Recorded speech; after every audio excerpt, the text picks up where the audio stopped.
News 18 ಕನ್ನಡದ digital ಕಂಟೆಂಟ್ಗೆ ಸ್ವಾಗತ. ನಾನು ಮಾದೇಶ್. ಇತ್ತೀಚೆಗಷ್ಟೇ ನಟ ಪ್ರಜ್ವಲ್ ದೇವರಾಜ್ ಅಭಿನಯದ ಕರಾವಳಿ ಸಿನಿಮಾದ ಒಂದಷ್ಟು ವಿವಾದಗಳು ಸೋಷಿಯಲ್ ಮೀಡಿಯಾದಲ್ಲಿ ಸಾಕಷ್ಟು ಚರ್ಚೆಗೆ ಗ್ರಾಸವಾಗಿತ್ತು. ಟ್ರೇಲರ್ ಲಾಂಚ್ನ ಇವೆಂಟ್ನಲ್ಲಿ ಪ್ರಜ್ವಲ್ ದೇವರಾಜ್ ಅವರ ಅಭಿಮಾನಿಗಳು ಬಂದು ಗಲಾಟೆ ಮಾಡುವಂತಹ ಕೆಲಸವನ್ನು ಮಾಡಿದ್ರು. ಈ ಒಂದು ವಿಚಾರ ಸಾಕಷ್ಟು ಚರ್ಚೆ ಆಗಿತ್ತು. ಜೊತೆಗೆ ಅಲ್ಲಿ ಉದ್ದೇಶಪೂರ್ವಕವಾಗಿ ಈ ರೀತಿಯಾಗಿ ಗಲಾಟೆ ಮಾಡಲಾಗಿದೆ ಅನ್ನೋ ವಿಚಾರ ಕೂಡ ಸಾಕಷ್ಟು ಚರ್ಚೆ ಆಗ್ತಿತ್ತು. ಮತ್ತೊಂದು ಕಡೆ ಆ ಒಂದು ಸಂಭಾವನೆ ವಿಚಾರ ಆಗಿರ್ಬೋದು, ಮತ್ತೆ ಸಿನಿಮಾ ತಂಡ, ಸಿನಿಮಾದ ನಿರ್ದೇಶಕ ಮತ್ತೆ ನಟ ಪ್ರಜ್ವಲ್ ದೇವರಾಜ್ ಅವರ ಮಧ್ಯೆ ಇರುವಂತ ಒಂದಷ್ಟು ವೈಮನಸ್ಸಿನ ವಿಚಾರ ಸದ್ಯ ಸಾಕಷ್ಟು ಚರ್ಚೆ ಆಗ್ತಿತ್ತು. ಈ ಒಂದು ವಿಚಾರ ಈಗ ಪೊಲೀಸ್ ಠಾಣೆ ಮೆಟ್ಲುವರೆಗೂ ಕೂಡ ಬಂದಿದೆ. ಅವತ್ತು ಗಲಾಟೆ ಮಾಡಿದಂಥವ್ರು ಪ್ರಜ್ವಲ್ ದೇವರಾಜ್ ಅವರ ಅಭಿಮಾನಿಗಳ ಹೆಸರಲ್ಲಿ ಗಲಾಟೆ ಮಾಡಿದಂಥವ್ರು ಬೇರೆ ಯಾರೂ ಅಲ್ಲ, ಪ್ರಜ್ವಲ್ ದೇವರಾಜ್ ಅವರ ಜೊತೆ ಕೆಲಸ ಮಾಡ್ತಿದ್ದಂಥ ಅಸಿಸ್ಟೆಂಟ್ಗಳೇ ಅನ್ನುವಂಥ ಸ್ಫೋಟಕ ವಿಚಾರ ಈಗ ಗೊತ್ತಾಗಿದೆ. ಇದಕ್ಕೆ ಸಂಬಂಧಪಟ್ಟಂತೆ ನಿಮಗೆ ಎಕ್ಸ್ಪ್ಲೈನ್ ಮಾಡ್ತಾ ಹೋಗ್ತೀನಿ. ಅದಕ್ಕೂ ಮುನ್ನ ನಮ್ಮ ನ್ಯೂಸ್ 18 ಕನ್ನಡದ ಯೂಟ್ಯೂಬ್ ಚಾನಲನ್ನು ನೀವು ಇನ್ನೂ ಸಬ್ಸ್ಕ್ರೈಬ್ ಮಾಡಿಲ್ಲ ಅಂದರೆ ಸಬ್ಸ್ಕ್ರೈಬ್ ಮಾಡಿ, ಲೈಕ್ ಮಾಡಿ ಹಾಗೂ ಶೇರ್ ಮಾಡಿ. ಇದರ ಜೊತೆಗೆ ಸೋಷಿಯಲ್ ಮೀಡಿಯಾದ ಪ್ಲಾಟ್ಫಾರ್ಮ್ಗಳನ್ನು ಅಂದರೆ ಎಕ್ಸ್ ಖಾತೆ ಆಗಿರ್ಬೋದು, ಇನ್ಸ್ಟಾಗ್ರಾಮ್ ಅಥವಾ ಫೇಸ್ಬುಕ್ ಖಾತೆಗಳನ್ನು ಕೂಡ ನೀವು ಫಾಲೋ ಮಾಡಿ ಎಕ್ಸ್ಕ್ಲೂಸಿವ್ ಮತ್ತು ಇಂಟ್ರೆಸ್ಟಿಂಗ್ ಕಂಟೆಂಟ್ಗಳನ್ನು ನೋಡ್ಬೋದು. ಪ್ರಮುಖವಾಗಿ ನೀವು ಕಳೆದ 3-4 ದಿನಗಳಿಂದಲೂ ಕೂಡ ಅಬ್ಸರ್ವ್ ಮಾಡ್ತಿರ್ಬೋದು, ಸೋಷಿಯಲ್ ಮೀಡಿಯಾದಲ್ಲಿ ಕರಾವಳಿ ಸಿನಿಮಾದ ಬಗ್ಗೆ ಸಾಕಷ್ಟು ವಿವಾದಗಳು, ಚರ್ಚೆಗಳು ನಡೀತಾನೆ ಇದ್ದಾವೆ. ಪ್ರಜ್ವಲ್ ದೇವರಾಜ್ ಅವರು ಇಷ್ಟು ವರ್ಷಗಳ ಕಾಲ ಅಂದರೆ 16 ವರ್ಷಗಳ ಕಾಲ ಚಿತ್ರರಂಗದಲ್ಲಿ ಇದ್ಕೊಂಡು ಎಲ್ಲೂ ಕೂಡ ಅವರ ಬ್ಲ್ಯಾಕ್ ಮಾರ್ಕ್ಗಳು ಇರಲಿಲ್ಲ. ಆದರೆ ಇಷ್ಟು ವರ್ಷ ಆದಮೇಲೆ ಕರಾವಳಿ ಸಿನಿಮಾಕ್ಕೆ ಸಂಬಂಧಪಟ್ಟಂತೆ ಒಂದಷ್ಟು ವಿಚಾರಗಳು ಚರ್ಚೆ ಆಗ್ತಿತ್ತು. ಅವರ ಅಭಿಮಾನಿಗಳು ಬಂದು ಈ ರೀತಿಯಾಗಿ ಟ್ರೇಲರ್ ಲಾಂಚ್ ಇವೆಂಟ್ನಲ್ಲಿ ಗಲಾಟೆ ಮಾಡಿದ್ರು. ಆ ಒಂದು ಇವೆಂಟ್ಗೆ, ತನ್ನ ಸಿನಿಮಾದ ಇವೆಂಟ್ಗೆ ಪ್ರಜ್ವಲ್ ದೇವರಾಜ್ ಅವರು ಸ್ವತಃ ಗೈರಾಗಿದ್ರು. ಈ ಒಂದು ವಿಚಾರ ಸಾಕಷ್ಟು ಚರ್ಚೆಗೆ ಗ್ರಾಸವಾಗಿತ್ತು. ಯಾಕೆ ಅನ್ನುವಂತಹ ಒಂದು ಕಾರಣ ಬೆನ್ನಟ್ಟಿದಂಥ ಸಂದರ್ಭದಲ್ಲಿ ಪ್ರಜ್ವಲ್ ದೇವರಾಜ್ ಮತ್ತೆ ಸಿನಿಮಾ ತಂಡದ ಮಧ್ಯೆ ಇರುವಂತಹ ಒಂದು ವೈಮನಸ್ಸು ಹೊರಗಡೆ ಬಂದಿತ್ತು. ಅವರಿಗೆ ಸಂಭಾವನೆಯಲ್ಲಿ 20-25 ಲಕ್ಷ ಇನ್ನೂ ಕೂಡ ಕೊಟ್ಟಿಲ್ಲ ಅನ್ನುವಂಥ ಒಂದು ಕಾರಣ ಒಂದು ಕಡೆ ಆದರೆ, ಮತ್ತೊಂದು ಕಡೆ ಅವರಿಗೆ ಡಬ್ಬಿಂಗ್ ವಿಚಾರದಲ್ಲಿ ಮೋಸ ಆಗಿದೆ, ಅವರನ್ನ ಬಿಟ್ಟು ಬೇರೆಯವರಿಂದ ವಾಯ್ಸ್ ಕೊಡಿಸಲಾಗಿದೆ ಅನ್ನುವಂಥ ವಿಚಾರಕ್ಕೆ ಪ್ರಜ್ವಲ್ ದೇವರಾಜ್ ಅವರು ಸ್ವತಃ ಬೇಸರವನ್ನ ವ್ಯಕ್ತಪಡಿಸುವಂತ ಕೆಲಸ ಮಾಡಿದ್ರು.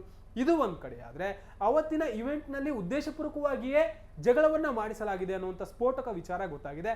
ಅವತ್ತು ಖಾಸಗಿ ಹೋಟೆಲ್ ನಲ್ಲಿ ನಡೆದಿದ್ದಂತ ಒಂದು ಇವೆಂಟ್ಗೆ ಸಂಬಂಧಪಟ್ಟಂತೆ ಗುರುದತ್ ಗಾಣಿಗ ನಿರ್ದೇಶಕ ಏನಿದ್ದಾರೆ, ಅವರ ಅಸಿಸ್ಟೆಂಟ್ ಈಗ ಉಪ್ಪಾರಪೇಟೆ ಪೊಲೀಸ್ ಠಾಣೆಗೆ ದೂರು ನೀಡುವಂತ ಕೆಲಸವನ್ನ ಮಾಡಿದ್ದಾರೆ. ಈ ರೀತಿಯಾಗಿ 2-3 ಜನ ಪ್ರಜ್ವಲ್ ದೇವರಾಜ್ ಅವರ ಅಭಿಮಾನಿಗಳು ಅಂತೇಳಿ ಹೇಳ್ಕೊಂಡು ನಮ್ಮ ಇವೆಂಟ್ನಲ್ಲಿ ಬಂದು ಜಗಳವನ್ನು ತೆಗೆದುವಂಥ ಕೆಲಸವನ್ನು ಮಾಡಿದ್ದಾರೆ. ಇದರಿಂದ ಯಾರಿದ್ದಾರೆ ಮತ್ತು ಅವರು ಉದ್ದೇಶಪೂರ್ವಕವಾಗಿ ಬಂದು ಜಗಳ ತೆಗೆದಿದ್ದಾರೆ. ಹೀಗಾಗಿ ಇದರಿಂದ ನಮ್ಮ ಸಿನಿಮಾ ತಂಡಕ್ಕೆ ಮತ್ತು ಸಿನಿಮಾ ವಿಚಾರವಾಗಿ ಒಂದಷ್ಟು ನೆಗೆಟಿವ್ ಆಗಿ ಪೋರ್ಟ್ರೇಟ್ ಆಗ್ತಿದೆ ಅಂತ ಹೇಳಿ ದೂರು ನೀಡುವಂಥ ಕೆಲಸವನ್ನು ಮಾಡಿದ್ರು. ಆ ಒಂದು ದೂರನ್ನ ಪಡೆದಂತ ಉಪ್ಪಾರಪೇಟೆ ಪೊಲೀಸರು ತನಿಖೆ ಮಾಡುವಂತ ಕೆಲಸವನ್ನು ಮಾಡಿದ್ದಾರೆ. ಅವತ್ತು ಅಂದ್ರೆ ಇವೆಂಟ್ ದಿನ ನಡೆದಿರುವಂತ ಒಂದಷ್ಟು ಫುಟೇಜ್ಗಳನ್ನ, CCTV ಫುಟೇಜ್ ಆಗಿರ್ಬೋದು, ಅಲ್ಲಿ ಆಗಿರುವಂತ ಒಂದಷ್ಟು ಕ್ಯಾಮ್ರಾ ವಿಜುವಲ್ಸ್ಗಳಾಗಿರ್ಬೋದು, ಆ ಒಂದಷ್ಟು ಮೊಬೈಲ್ ವಿಜುವಲ್ಸ್ಗಳನ್ನ ಪರಿಶೀಲನೆ ಮಾಡುವಂತ ಕೆಲಸವನ್ನ ಉಪ್ಪಾರಪೇಟೆ ಪೊಲೀಸರು ಮಾಡಿದ್ದಾರೆ. ಈ ಒಂದು ಸಂದರ್ಭದಲ್ಲಿ ಅಲ್ಲಿ ಪ್ರಜ್ವಲ್ ದೇವರಾಜ್ ಅವರ ಅಭಿಮಾನಿಗಳು ಅಂತ ಹೇಳಿ ಬಂದು ಗಲಾಟೆ ಮಾಡಿದಂತ 3 ಜನ, ಅವಿನಾಶ್, ನಂದಕುಮಾರ್ ಅಂತ ಹೇಳಿ ಸೇರಿ ಒಟ್ಟು 3 ಜನ ಏನಿದ್ದಾರೆ, ಈ 3 ಜನರು ಕೂಡ ಪ್ರಜ್ವಲ್ ದೇವರಾಜ್ ಅವರ ಜೊತೆಗೆ ಇದೇ ಕರಾವಳಿ ಸಿನಿಮಾದಲ್ಲಿ ನಟನೆ ಮಾಡಿದ್ರು, ಅವ್ರ ಜೊತೆ ಕೆಲಸವನ್ನು ಕೂಡ ಮಾಡಿದ್ರು ಅಂತ ಹೇಳಿ ಗೊತ್ತಾಗಿದೆ. ಒಂದಿಬ್ರು ಅವರಿಗೆ ಅಸಿಸ್ಟೆಂಟ್ ಆಗಿ ಕೆಲಸ ಮಾಡಿದ್ರು ಇದರಲ್ಲಿ ಅಂತೇಳಿ ಗೊತ್ತಾಗಿದೆ. ಹೀಗಾಗಿ ಪ್ರಜ್ವಲ್ ದೇವರಾಜ್ ಅವರೇ ಉದ್ದೇಶಪೂರ್ವಕವಾಗಿ ಅವರನ್ನ ಬಿಟ್ಟು ಗಲಾಟೆ ಮಾಡಿಸಿದ್ರ ಟ್ರೈಲರ್ ರಿಲೀಸ್ ಇವೆಂಟ್ ನಲ್ಲಿ ಅನ್ನುವಂಥದ್ದು ಸದ್ಯಕ್ಕೆ ಚರ್ಚೆ ಆಗ್ತಿದೆ. ಈಗಾಗಲೇ ಪ್ರಜ್ವಲ್ ದೇವರಾಜ್ ಅವರ ಅಸಿಸ್ಟೆಂಟ್ಗಳು, ಅವ್ರ ಜೊತೆ ಕೆಲಸ ಮಾಡಿದ್ದವರು ಅನ್ನುವಂಥದ್ದು ಗೊತ್ತಾಗಿದೆ. ಪ್ರಜ್ವಲ್ ದೇವರಾಜ್ ಅವರಿಗೆ ಆರೋಪಿಗಳು ಸತತವಾಗಿ ಕಾಂಟ್ಯಾಕ್ಟ್ ಇದ್ರು ಅಂತ ಕೇಳಿ ಈಗಾಗಲೇ ಆಲ್ರೆಡಿ ಗೊತ್ತಾಗಿದೆ. ಹೀಗಾಗಿ ಪ್ರಜ್ವಲ್ ದೇವರಾಜ್ ಅವರೇ ಅವರ ಅಭಿಮಾನಿಗಳ ಹೆಸರಲ್ಲಿ ಅವರ ಅಸಿಸ್ಟೆಂಟ್ಗಳನ್ನ ಬಿಟ್ಟು ಇವೆಂಟ್ನಲ್ಲಿ ಗಲಾಟೆ ಮಾಡಿಸಿದ್ರ ಅನ್ನುವಂಥ ಒಂದಷ್ಟು ವಿಚಾರಗಳು ಈಗ ಚರ್ಚೆಗೆ ಗ್ರಾಸವಾಗಿದೆ. ಆ ಒಂದು ನಿಟ್ಟಿನಲ್ಲಿ ಈಗಾಗಲೇ ಉಪ್ಪಾರಪೇಟೆ ಪೊಲೀಸರು ತನಿಖೆ ಮಾಡುವಂಥ ಕೆಲಸವನ್ನ ಮಾಡ್ತಿದ್ದಾರೆ. ಈಗಾಗಲೇ 3 ಜನ ಆರೋಪಿಗಳ ಪತ್ತೆಗೂ ಕೂಡ ಮುಂದಾಗಿದ್ದಾರೆ. ಆ 3 ಜನ ಆರೋಪಿಗಳನ್ನ ಅರೆಸ್ಟ್ ಮಾಡಿದ ಮೇಲೆ ಪ್ರಜ್ವಲ್ ದೇವರಾಜ್ ಅವರು ಕೂಡ ನೋಟಿಸ್ ನೀಡುವಂತ ಸಾಧ್ಯತೆ ಇದೆ. ಯಾಕಂದ್ರೆ ಅವರಿಗೆ ಸತತ ಕಾಂಟ್ಯಾಕ್ಟ್ ಇರೋದ್ರಿಂದ, ಮತ್ತೊಂದು ಕಡೆ ಸಸ್ಪೆಕ್ಟ್ ಕೂಡ ಇದೆ, ಇಲ್ಲಿ ಅವರೇ ಹೇಳಿ ಮಾಡಿಸಿರ್ಬೋದು ಅನ್ನೋಂಥ ಕಾರಣಕ್ಕೆ. ಹೀಗಾಗಿ ಈ ಒಂದು ವಿಚಾರದ ಬಗ್ಗೆ ಸಾಕಷ್ಟು ಚರ್ಚೆ ನಡೀತಿದೆ. ಪೊಲೀಸರು ಕೂಡ ತನಿಖೆ ಮಾಡುವಂತ ಕೆಲಸವನ್ನು ಮಾಡ್ತಿದ್ದಾರೆ. ಮತ್ತೊಂದು ಕಡೆ ಚಿತ್ರರಂಗದಲ್ಲೂ ಕೂಡ ಈ ಒಂದು ವಿಚಾರದ ಬಗ್ಗೆ ಸಾಕಷ್ಟು ಗಾಸಿಪ್ಗಳು ಕೂಡ ಹರಿದಾಡ್ತಿದ್ದಾವೆ. ಸದ್ಯಕ್ಕೆ ಈ ಒಂದು ಪ್ರಕರಣ ಪೊಲೀಸ್ ಠಾಣೆಯಲ್ಲಿ ದಾಖಲಾಗಿದ್ದು ಉಪ್ಪಾರಪೇಟೆ ಪೊಲೀಸರಿಂದ ತನಿಖೆ ಮುಂದುವರಿತಿದೆ.